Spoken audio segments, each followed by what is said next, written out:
pasado 18 años ya de la guerra más larga en la historia estadounidense. El gobierno de Ashraf Ghani publicó que desde el 2014 a la fecha han fallecido 45.000 fuerzas de seguridad. La ONU cifró en 32.000 la cantidad de civiles muertos y el Instituto Watson de la Universidad Brown estima en 42.000 los insurgentes muertos. Y cuando parecía ya que se iba a cerrar un acuerdo histórico entre Estados Unidos y los talibán acerca de la guerra en Afganistán, todo quedó en el aire. Luego del 7 de septiembre, el presidente estadounidense Donald Trump decidiera suspender las negociaciones con los talibán después de que un militar estadounidense muriera en un atentado perpetrado por ellos en Kabul. Trump anuló también una reunión que iba a mantener en secreto y de forma separada con el presidente afgano Ashraf Ghani y también con los principales líderes talibán. Luego de esto, los talibán advirtieron de que la suspensión de los diálogos de paz prolongará la pérdida de vidas a raíz de los diálogos fracasados. Soy Osvaldo Canales y esto es Detrás de la Razón.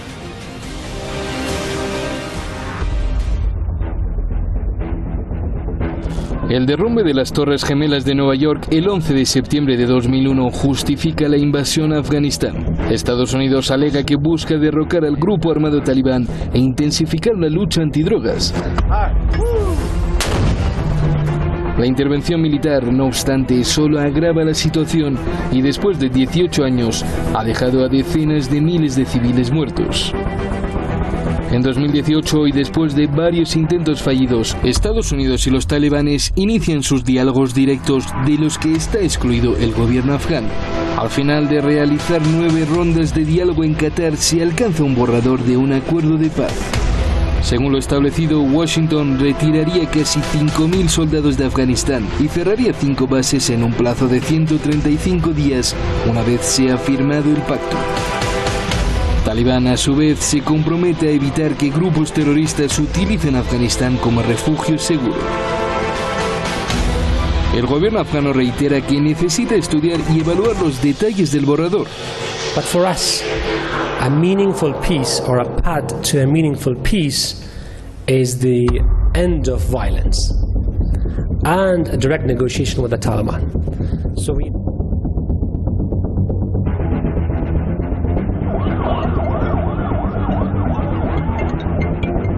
Un ataque suicida reivindicado por Talibán en la capital afgana deja unos 12 muertos, entre ellos un soldado estadounidense. En reacción, el presidente de Estados Unidos cancela unas negociaciones de paz secretas con los principales líderes de Talibán y por separado el presidente afgano. Donald Trump da por muertas las negociaciones con los talibanes. They thought that they had to kill people in order to put themselves in a little better negotiating position. When they did that, they killed 12 people. One happened to be a great American soldier. And you can't do that. You can't do that with me. So they're dead as far as I'm concerned. And we've hit the Taliban harder in the last 4 days than they've been hit in over 10 years.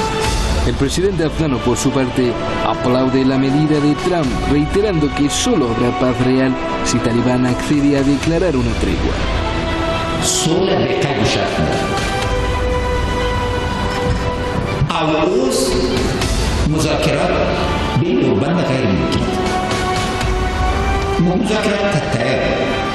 Mientras tanto, Talibán amenaza que la ocupación en Afganistán debe finalizar a través de diálogos o combates. El grupo armado enfatiza que si el gobierno de Estados Unidos finalmente abandona las negociaciones de paz, ellos emprenderán el combate y pronto los estadounidenses lo lamentarán.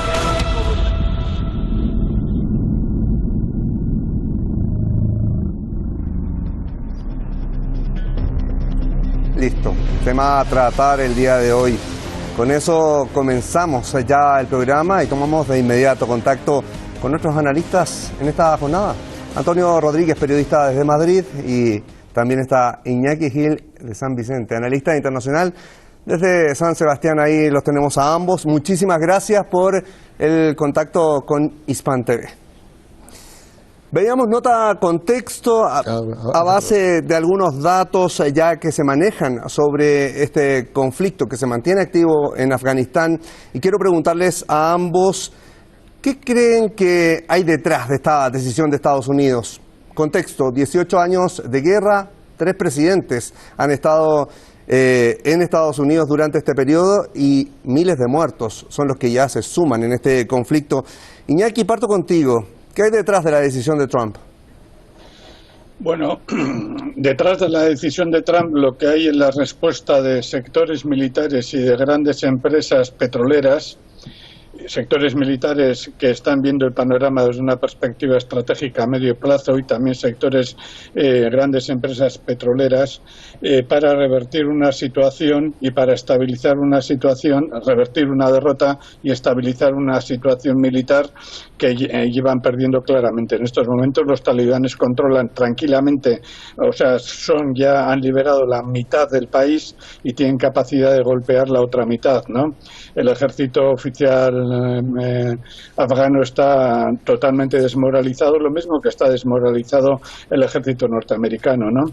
Pero hay un problema de fondo, dos problemas de fondo, ¿no? Hay que recordar que en los años 90, después de que la URSS se retiró de Afganistán, Estados Unidos tenía un proyecto de negociar con los talibanes para, en un gobierno talibán, se hiciera un gasoducto y un oleoducto que garantizara la llegada de reservas, de vitales reservas energéticas desde Tayikistán, Turquistán, etcétera, tranquilamente a Arabia Saudí, ¿no? Que sería un proyecto que pasaría por Afganistán y por Pakistán, rodeando Irán, ¿no? Esto sería un golpe muy fuerte para Rusia y sería un control creciente por parte de los Estados Unidos de este proyecto. Eso duró 10 años, ¿no? Pero después del 11S del año 2001, Estados Unidos ya para entonces se había dado cuenta que era imposible mantener un control siquiera entre comillas pacífico de Afganistán, ¿no? Y creyó que una invasión de Afganistán era posible, ¿no? De la misma forma que concluyo con esto, ¿no? Que habían derrotado a la URSS, pensaron que podían derrotar a los talibanes. Y aquí se equivocaron. Después de 18 años eso es imposible y el pensamiento de la población norteamericana ha caído en 2 años, que el 40 y tantos por ciento, 45% hace 2 años estaba de acuerdo en mantenerse en Afganistán, ha caído al 31%. Pero los intereses militares y los intereses petroleros de Estados Unidos no han caído. Han convencido a Donald Trump de que hay que seguir en Afganistán. Bien, te replico la pregunta, Antonio Rodríguez, pensando en si estás de acuerdo con los argumentos de Iñaki o hay algo también que te interese aportar a este punto en específico. No, vamos a ver. Yo tengo una visión un poco más estratégica del asunto. Yo creo que Estados Unidos, sí, desde luego está hastiado tras 18 años de guerra. El mismo Trump lo dijo, dice, llevamos ahí 18, 19 años, es absurdo. Hay una sensación de cansancio, de hastío, pero no una sensación de cansancio y de hastío que está más que justificada porque hoy mismo es el 11 de septiembre, es el aniversario del 11 de septiembre, y con solo recordar las Torres Gemelas cayendo, los Estados Unidos, cualquier estadounidense de a pie vuelve a apoyar esa operación en Afganistán. Desde luego Estados Unidos quiere irse de Afganistán. La ISAF se retiró, la Fuerza de Asistencia de la OTAN se retiró en 2015, quiere retirarse de Afganistán, pero no va a retirarse de Afganistán ni como se retiró de Vietnam, ni por supuesto ni como se ha retirado de Irak. Quiere retirarse de Afganistán dejando un país estabilizado. Evidentemente, cuando hay un atentado y te muere un soldado americano, como más por casualidad que otra cosa, evidentemente no podemos continuar unas negociaciones. La idea en ese aspecto, yo creo que Estados Unidos no se va a retirar de Afganistán hasta que Afganistán sea un país cuando menos pacificado y por lo menos un estado viable. En ese aspecto, yo creo que la presencia militar americana, aunque más reducida ahora, continuará. Han pasado de tener más de 100.000 hombres a tener solamente 12.000, aparte de la aportación pequeña que dan otras naciones aliadas, y simplemente se basan en seguir entrenando y apoyando al ejército afgano en una lucha contra los talibanes, que sí, que es una típica guerra de guerrillas, de lucha de desgaste, que evidentemente por el que ningún bando ni gana ni pierde. El bando insurgente, que es el talibán, pues con seguir resistiendo le vale para ganar, mientras que el bando gubernamental tiene que ganar para considerarse vencedor. De modo que la idea, en mi opinión, será que la presencia americana va a continuar, porque Estados Unidos no va a permitir que ocurra otro Vietnam. que significaría una retirada, como fue en Vietnam en el 73, para que Vietnam del Sur cayera en manos de los comunistas en el 75. No se va a conceder una retirada de Afganistán los próximos años para que los talibanes vuelvan a tomar el poder. En ese aspecto yo creo que la guerra y la presencia militar americana van a continuar independientemente de los intereses económicos, que eso la verdad es algo es una historia demasiado trillada, demasiado manida. Yo no creo que es 19 años de guerra y más de 1 billón de euros gastados en la guerra simplemente lo justifica un oleoducto. Por mucho argumento que se ponga a decir que el oleoducto sería un gran negocio, no lo justifica. Es más el gasto que ha habido, tanto humano como económico, que los beneficios posibles. Perfecto. Iñaki, Antonio dice que Estados Unidos no dejaría Afganistán hasta que más o menos se estabilice la situación. Pero quiero ponerte en el siguiente contexto. ¿Qué se podía esperar de los diálogos, o qué se puede esperar de los diálogos si se llegan a retomar, si hasta el momento no se había incluido al gobierno afgano en estas discusiones? Hubo 9 puntos o 9 reuniones en Doha, Qatar, para tratar de buscar estos diálogos de paz. Iñaki. Bueno, yo creo que en concreto la cuestión del oleoducto es una de tantas cuestiones. Eso se empezó en los años 90, pero de los años 90 aquí han pasado prácticamente 30 años, ¿no? Hoy hay también otros intereses económicos, pero no solamente aparte de los intereses económicos correspondientes a minerales y a otra serie de cosas, o al problema del agua en todo el área, o al control sobre Pakistán, o al control sobre Rusia, y también al control sobre China, ¿no? Y también a la presencia dentro de Afganistán de tropas especiales norteamericanas que en un momento concreto pueden suponer una amenaza para la frontera con Irán, que es muy extensa, ¿no? Desde luego que hay que analizar esa cuestión, pero ya Estados Unidos tenía proyectado en los años 90 también explotar económicamente a Afganistán, ¿no? También está claro que Estados Unidos, como he dicho, tiene intereses estratégicos en el área, pero también hay un problema de fondo, y es el problema sustancial. Por mucho que la representación afgana haya tenido reuniones, 8 o 10 desconocidas en la práctica, puede haber habido muchas más, en la última que tuvieron dijeron que no había habido ningún avance concreto. Dieron a entender que había pactos, que había acuerdos sobre retirada paulatina, sobre que no se atacarían determinadas cosas, etcétera, etcétera. Pero en el fondo hay un problema, y es que la historia de Afganistán está surcada por los deseos de los poderes territoriales afganos de que no haya ni una sola potencia en Afganistán. Ya desde el siglo XIX, con el gran juego entre Gran Bretaña y Rusia, esto quedó claro, quedó totalmente claro, y a partir de ahí ha habido un problema. Pueden ser las potencias occidentales o Rusia las que intenten controlar Afganistán, pero las alianzas tribales afganas no lo van a permitir. Iñaki, pero bien puntual, te pregunto, ¿se puede conseguir un diálogo de paz si no están los 3 actores sentados en la mesa? No, sobre todo cuando el gobierno afgano no está presente y cuando Estados Unidos pasa olímpicamente del gobierno afgano. El gobierno afgano es un gobierno corrupto que está ahí porque a Estados Unidos le interesa mantenerlo, y si no le interesa mantener a este pondrá a otro, ¿no? Pero la estructura política administrativa de Afganistán descansa sobre una pirámide de corrupciones en la cual el trasiego de opio es fundamental. Perfecto. Y todos saben. ¿Sí? Sí, para que ir tomando también otro punto respecto de lo mismo, y quiero preguntarles a ambos, pero partiendo con Antonio. Antonio, desde tu punto de vista, ¿qué rumbo va a tomar ahora este conflicto en el territorio afgano? No vamos a ver novedades aquí sustanciales. La guerra va a continuará la guerra con actividad guerrillera por parte de la insurgencia, porque incluye tanto a los talibanes como Al Qaeda como al Estado Islámico. Continuará la guerra, una guerra de guerrillas aquí de desgaste, seguirán muriendo tanto policías y soldados afganos como insurgentes y por supuesto población civil. No va a haber un cambio político a corto medio plazo. El enfrentamiento va a continuar. Mi compañero hablaba también de los problemas tribales en Afganistán. Ha sido un completo error no incluir al gobierno afgano, por muy corrupto que fuera, porque Afganistán siempre ha sido una nación de tribus, que siempre han estado cada una por su lado, que si tayikos por un lado, uzbecos por otro, pastunes por otro, que evidentemente que incluso mantenían aquí, digamos, la esta de Afganistán como una especie de Estado común, de entidad común, pero cada uno en su casa. En ese aspecto veo muy difícil que haya ningún acuerdo de paz, por lo menos a medio plazo.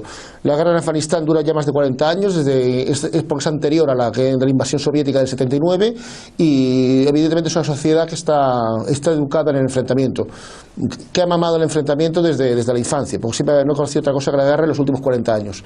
Por tanto, no veo en absoluto oportunidades de una paz. Todas las motivaciones económicas que existan después, tanto el tráfico del opio, que ha existido siempre y seguirá existiendo, o como después con intentos aquí de algunas potencias de sacarle tajada económicamente, me parecen secundarios, más con la ansia que hay, con la ansia de conflicto. En ese aspecto no le veo, no soy optimista. Iñaki, te replico la pregunta sobre tu punto de vista del rumbo que vaya a tomar el conflicto ahora. El presidente decide romper estos diálogos, pero Mike Pompeo dice que puede volverse a retomar con algunas condiciones. Bueno, las condiciones pueden ser, ya conocemos a Pompeo, ya conocemos a Donald Trump, ¿no? Donald Trump dice muchas cosas, juega con la política conforme desde una mentalidad, digamos, de empresario de la rama turística y de la rama televisiva, donde el espectáculo y donde la mentalidad mercantil del siglo XIX es vital. No tiene la mentalidad de un industrial de las grandes corporaciones que se mueven a nivel planetario, a nivel mundial. Tiene su mentalidad empresarial, es una mentalidad de lo que podrían ser negocios medios, en la que es la inmensa masa de los negocios transnacionales norteamericanos, ¿no?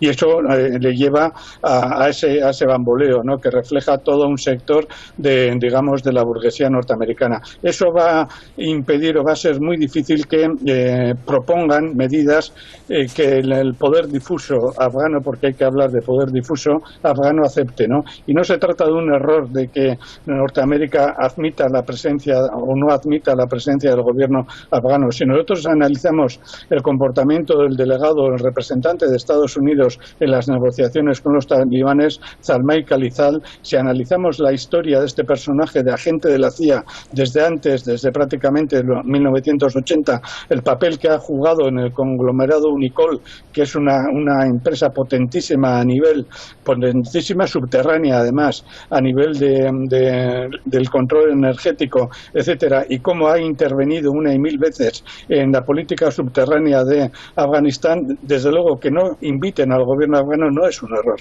Y refleja las formas de actuar del gobierno norteamericano con aquellos estados que considera inferiores. Lo estamos viendo, por ejemplo, con respecto a América Latina, ¿no? Por eso puede ser un error. No es un error, es una estrategia deliberada. Ellos entienden de que solamente ellos pueden sacar a... Pero es una estrategia equivocada. Si eso es estrategia, es la estrategia más equivocada que pueden tener. Para terminar este punto ahí... No contamos con nuestro aliado en ese sector, es una estrategia ridícula. Antonio, para terminar, quiero solamente puntualizar con Iñaki, sí.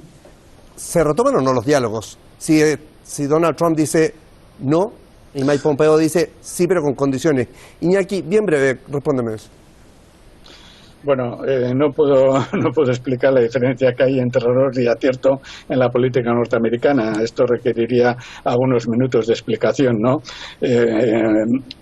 La decisión no va a ser la de Pompeo o de Donald Trump. La decisión va a ser, digamos, del poder oculto que está detrás de todos ellos. Ellos pueden tener la administración, pueden tener la Casa Blanca, pero detrás de todos ellos hay realmente poderes ocultos mucho más enraizados y que tienen una perspectiva a largo plazo que les supera, desde luego, como ya he intentado explicar, a la forma de ver la política de Donald Trump y de Mike Pompeo, ¿no? Yo creo que van a ser esos sectores internos los que, incluso aceptando que vuelva a iniciarse un proceso negociador cara a las elecciones norteamericanas del año 2020, cara a eso, simplemente cara a eso, y para mantener, digamos, una cierta imagen negociadora de Trump, que la necesita y mucho a nivel del mundo y a nivel de Estados Unidos, pueden jugar perfectamente con eso, ¿no? Pero en su estructura está pensar que ellos dirigen el mundo y que el resto de pueblos del mundo son pueblos que les deben obedecer, ¿no? Y esa es una concepción profunda que no la pueden cambiar, pienso yo. Antonio, ¿qué efectos tiene todo esto para la región? ¿Siguen las tropas de Estados Unidos? Había este borrador decía que Estados Unidos iba a retirar 5.000 tropas de conseguirse un acuerdo, pero iba a seguir la presencia militar estadounidense ahí en la zona. ¿Qué efectos tiene la región? Sí, no, me subrayo. Yo también pienso que incluso, aunque con la guerra continúe, aunque el enfrentamiento armado continúe, seguirán habiendo negociaciones, quizá a lo mejor ya a 3 bandas, con el gobierno afgano incluido, y con otros agentes aquí regionales también incluidos, pero aunque continúe el conflicto, habrá nuevas negociaciones. Evidentemente, Estados Unidos no va a retirarse de ellas de Afganistán hasta que digamos, Afganistán sea un estado viable y no se considere como una amenaza. Y en ese aspecto yo no, si los Estados Unidos mantiene esa idea de la jactanciosa, la arrogancia americana como tal, evidentemente es una estrategia que le lleva al desastre.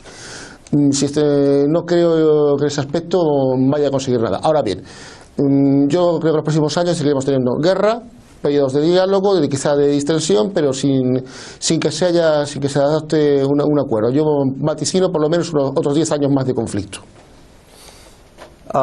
Iñaki, llevamos 3 gobiernos de Estados Unidos vinculados con esta guerra ahí en Afganistán.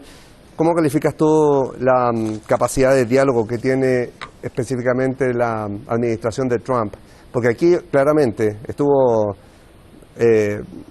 hasta Obama, que tenía una postura bastante transversal o distinta a la de Donald Trump, pero ¿cómo calificamos a Donald Trump para los diálogos hoy día? Pues calificarlo, pues como he intentado explicar antes, ¿no? Tiene una visión muy torpe, muy corta, muy anterior a lo que es la sociedad mundial en estos momentos y a cómo se mueven las grandes fuerzas socioeconómicas, culturales, mediáticas a nivel mundial, ¿no? Y sobre todo las militares, ¿no? Obama sabía, y esto podemos retroceder a los análisis militares y a los diversos documentos militares de defensa de Estados Unidos, sabía que una vez que se metía en Afganistán lo iba a tener muy difícil, ¿no? Cualquier analista militar sabe que el proyecto de Estados Unidos de crear un ejército controlado, educado y mantenido por la CIA, un ejército que pueda primero contener y luego vencer a los talibanes, es una utopía imposible, ¿no? No solamente ocurrirá lo de Vietnam, cuando se retiraron los Estados Unidos se desplomó la capacidad de combate y la moral de combate del ejército de Vietnam del Sur, ¿no? Sino ha ocurrido en tantos sitios, ¿no? Cuando un ejército es mercenario, como es el de Afganistán, cuando depende de una estructura de mando corrupta, porque los datos de enriquecimiento de los oficiales del ejército afgano son impresionantes, cuando los sueldos van a soldados que no existen en la práctica, está inflado, incluso ahora han tenido que desinflar un poquito porque la enorme cantidad de dinero iba a soldados que no existían y eran los mandos los que se quedaban con esos sueldos. Bueno, un montón de cosas que ocurren con la corrupción, que no podemos tocar ahora. Si Estados Unidos se retira de ahí, por muchos especialistas de la CIA que lleve, por mucho dinero que invierta, ese ejército no va a contener el paulatino avance de los talibanes que ya controlan la mitad del territorio, ¿no? Me quedo con 30 segundos de cada uno porque ya se nos acorta el tiempo y de verdad que les pido puntualidad, pero Antonio, futuro para Afganistán y para la región, en una frase, en una oración. La guerra continuará y durante bastante tiempo todavía. No le veo yo un futuro de paz ni a corto ni a medio plazo. Iñaki. La guerra continuará hasta que Estados Unidos no tenga más remedio que retirarse y todo Afganistán quede de nuevo en manos de los talibanes. Que sean 30, 10, 15 años, 25, dependerá de una serie de contextos internacionales e internos de Afganistán. Me quedo con eso. Antonio Rodríguez, periodista de Madrid, muchísimas gracias por estar con nosotros hoy día en Detrás de la Razón. Iñaki Gil de San Vicente, analista internacional desde San Sebastián, como siempre. Gracias. Un abrazo a ambos por acompañarnos. Vale, hasta ahora, gracias. Bien, ahí teníamos. Claramente son posturas que se mantienen rígidas en este tema. El grupo talibán se mostró sorprendido con la cancelación de las negociaciones. La Casa Blanca respondió con la amenaza de que mantendrá la presidencia y la presión militar. En un comunicado, los talibán advirtieron que esto dañará la reputación desmarcará aún más la política contra la paz en el mundo de Estados Unidos y aumentará la pérdida de vidas. Para muchos, el anuncio de Trump tiene dos consecuencias. Pone en duda la intención de Washington de retirar sus tropas de Afganistán y eleva el riesgo de recrudecimiento de la guerra, mientras el gobierno de Afganistán pidió un alto al fuego y el comienzo de negociaciones intra-afganas. La duda está en si el tuit del inquilino de la Casa Blanca fue para cancelar o suspender estos diálogos. El secretario de Estado estadounidense Mike Pompeo aseguró que Washington sigue abierto a alcanzar un acuerdo de paz, aunque con condiciones. Y es que con Estados Unidos nunca se sabe. En nombre de todo el equipo, muchísimas gracias por acompañarnos. Buenas noches.